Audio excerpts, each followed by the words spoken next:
In 1968, at the height of the war in Vietnam, 14,000 Americans were killed and 46,000 were wounded.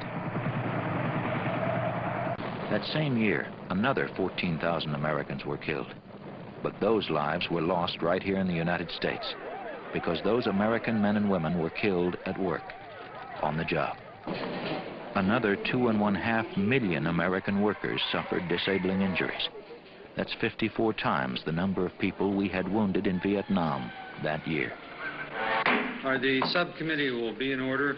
This morning we're continuing with our oversight hearings to the Occupational Safety and Health. In an effort to stem this tide of injury, disease, and death, Congress created the Occupational Safety and Health Administration in 1970.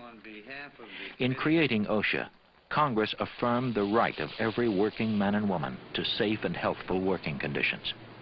They have not only the right to expect, it's the law that they should be able to go to their work in the morning, give the employer so many hours for so much money, and be able to go home to their family that night the same way they walked in the door that morning.